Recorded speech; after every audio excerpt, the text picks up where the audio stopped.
a distant planet, a great kingdom was ravaged by beings who came from the future.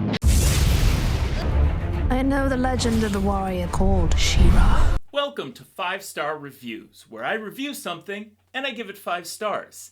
Today we are talking about a series in its 4th season on Netflix. It is like KRULL, the animated series. KRULL was a 1983 science fantasy swashbuckler, according to Wikipedia, where a prince has to rescue a princess from a magic castle that jumps around. It's bizarre.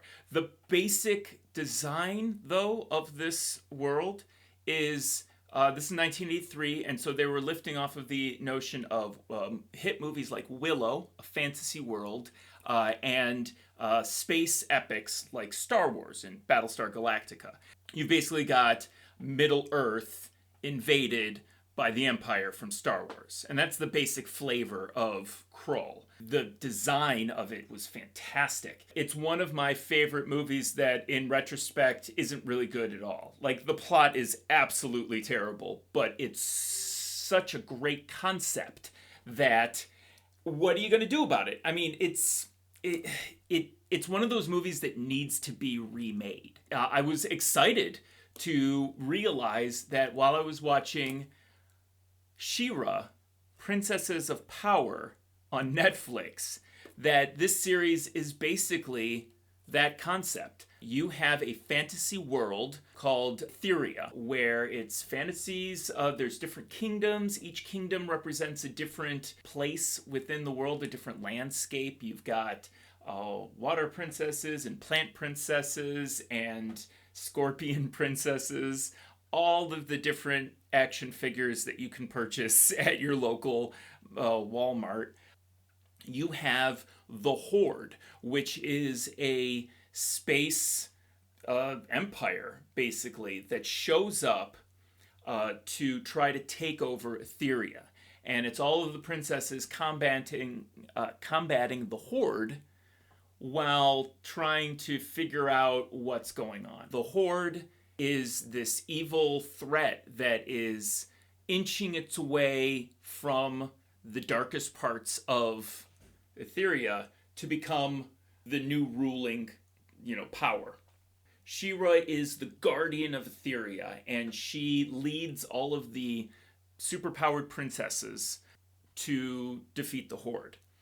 The twist within the show is that Adora, the girl that becomes She-Ra, is actually a member of the Horde, and she realizes her destiny, and that she was basically taken at birth and raised within the ranks of the Horde, that she has the power to bring about real change within the world. And so her leaving the Horde creates betrayal with other members of the Horde that viewed her as a friend.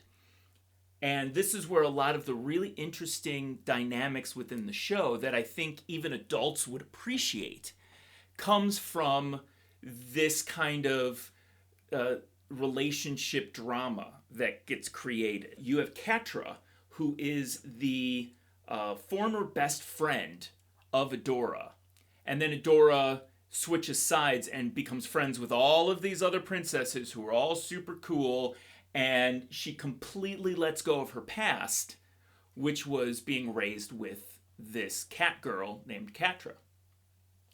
And Catra becomes so jaded by this that fuels her desire to destroy not only Adora, but everything that Adora now loves. It's the relationships that they build that gives them strength. And that's the whole overall theme of the show.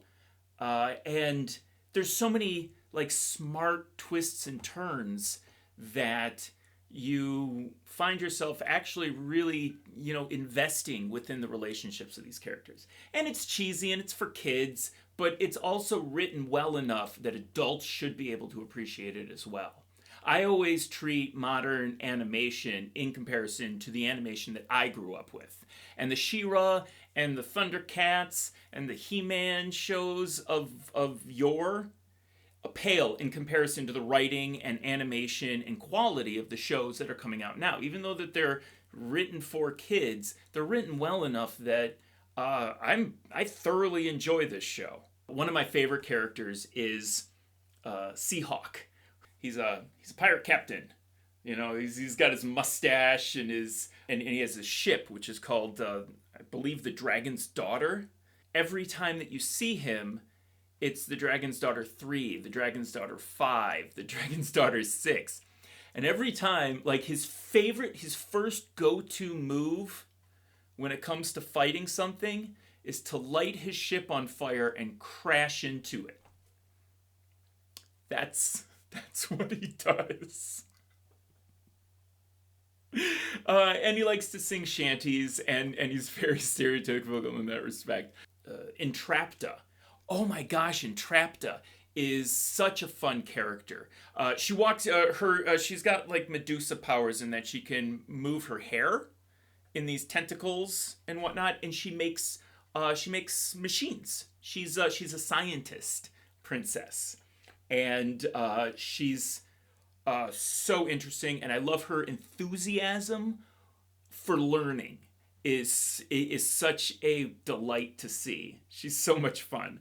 And then there's Glimmer and Bo and all of the other wonderful characters. There's too many to talk about, but I really like how well and intelligently created these characters are and how very multi-dimensional they are. There's some really great character work within the show, and that's why I give it 5 stars. I give it 5 stars. Thanks so much for joining us. Don't forget to like and subscribe down below. Hit that notification bell so that way you know when the next time I'm going to be bringing out one of these videos. And also give a comment down below and let me know what you would like me to review. It can be anything. It can be a new TV series or an old TV series. It could be a movie. It could be a stage play. I like reading stuff too.